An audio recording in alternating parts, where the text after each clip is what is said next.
কি ক'ব আৰটিআই তথ্যৰ লগত মন্ত্ৰীৰ ভাষ্য মিল নাই। যোৱা 16 জুলাই তাৰিখে বঙাইগাঁও লেবাৰ অফিচে আমাক দিয়া আৰটিআই তথ্য মতে বঙাইগাঁৱত 2328 গৰাকী শ্ৰমিকৰ নামত তেওঁলোকে চিকিৎসা সাহায্যৰ ধন আবণ্টন দিছে। আৰু সেইটো লৈ আপোনাৰ আমি যেতিয়া লেবাৰ অফিচলৈ গ'লোঁ তেতিয়া লেবাৰ ইনস্পেক্টৰে আমাক ক'লে প্ৰথমতে শ্ৰমিকবিলাকে লেবাৰ অফিচত এপ্লাই কৰে, তাৰপিছত সেই তালিকাখন তেওঁলোকে আপোনাৰ কমিশ্যনাৰ অফিচলৈকে পঠিয়াই দিয়ে আৰু কমিশ্যনাৰ অফিচে যিমানবিলাক মানুহক আপোনাৰ চিকিৎসা সাহায্যৰ বা আদাৰ্ছ পইচাবিলাক দিয়ে সেই পইচাটো দিয়া তালিকাখন ডিছবাৰ্চ তালিকাখন তেওঁলোকে ৱেবছাইটত উল্লেখ কৰে। আৰু তেনেকৈ আমাক তেওঁলোকে আৰটিআই ৰিপৰ্টটো দিলে যে বঙাইগাঁৱত ইমান মানুহ পৰিয়ালক পইচাটো দিয়া হৈছে। কিন্তু যোৱা 3 আগষ্ট তাৰিখে মন্ত্ৰী সঞ্জয় কিষাণ শ্ৰম মন্ত্ৰী আমাৰ বঙাইগাঁৱলৈ আহি এটা কথা ক'লে যে এই সমগ্ৰ প্ৰক্ৰিয়াটো এটা টেকনিকেল ফল্ট। আৰু টেকনিকেল ফল্ট বুলি কি ক'লে বঙাইগাঁও তালিকাখন তেওঁলোকে ৱেবছাইটৰ পৰা আঁতৰাই দিলে। কিন্তু এই টেকনিকেল ফল্টটো যেতিয়া আমি আদাৰ ডিষ্ট্ৰিক্টবিলাকত খবৰ কৰিলোঁ, আপোনাৰ শিৱসাগৰ ডিষ্ট্ৰিক্ট খবৰ কৰিলোঁ, গোলাঘাট ডিষ্ট্ৰিক্ট খবৰ কৰিলোঁ, ধুবুৰী বৰপেটা খবৰ কৰিলোঁ, সেই ডিষ্ট্ৰিক্টৰ তালিকাবিলাক কিন্তু তেওঁলোকে আঁতৰাই দিয়া নাই। গতিকে এই সমগ্ৰ কেলেংকাৰীটোত সঞ্জয় কিষাণ জড়িত হৈ আছে। 2020 আৰু 21 বৰ্ষৰ যিহেতু এটা কেলেংকাৰী, এই সমগ্ৰ যিটো পুঁজি হাজাৰ হাজাৰ কোটি টকাৰ যিটো পুঁজি হিমন্ত বিশ্ব শৰ্মা সঞ্জয় কিষাণে মিলি এইটো আপোনাৰ নিৰ্বাচনী পুঁজি হিচাপে খৰচ কৰিছে।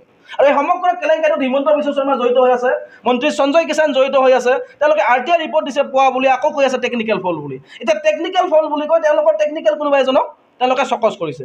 যদি বঙাইগাঁৱৰ তালিকাখন ভুল হোৱাৰ কাৰণে তেওঁলোকে টেকনিকেলি ভুল হোৱাৰ কাৰণে চকজ কৰিছে, তেনেহ'লে আপোনাৰ বৰপেটাৰ তালিকাখনৰ ক্ষেত্ৰত তেওঁলোকে কিয় একো নকৰিলে?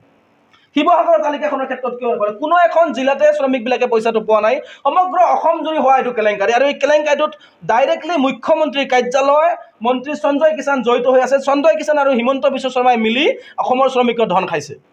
অসমৰ শ্ৰমিকৰ ধন খাই এতিয়া ইছ্যু ডাইভাৰ্ট কৰিবলৈ এই কিবা কিবিবিলাক নাটক কৰি আছে।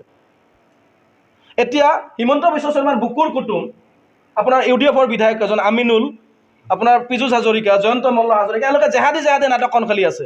এই যে পীযুষ হাজৰিকা, জয়ন্ত মল্ল, আপোনাৰ আমিনুল ইছলাম, এইবিলাক একেটা পুখুৰীৰে মাছ। আমাৰ জনসাধাৰণক ব্যতিব্যস্ত কৰি ৰাখিবৰ কাৰণে আমাৰ ইছ্যুবিলাক ডাইভাৰ্ট কৰি এওঁলোকে এই নাটকবিলাক খেলি থাকে। গতিকে আমাক এই সমগ্ৰ কেলেংকাৰীটোৰ CBI তদন্ত লাগে। মুখ্যমন্ত্ৰী হিমন্ত বিশ্ব শৰ্মা ইয়াত জড়িত হৈ আছে, সঞ্জয় কিষাণ জড়িত হৈ আছে, শ্ৰমিকৰ ধন এওঁলোকে লুণ্ঠন কৰিছে। CBI তদন্ত লাগে, নহ'লে জিলাই জিলাই এওঁলোকৰ বিৰুদ্ধে থানাই থানাই গছত দিয়া হ'ব, সমগ্ৰ অসম জুৰি প্ৰতিবাদ সাব্যস্ত কৰা হ'ব।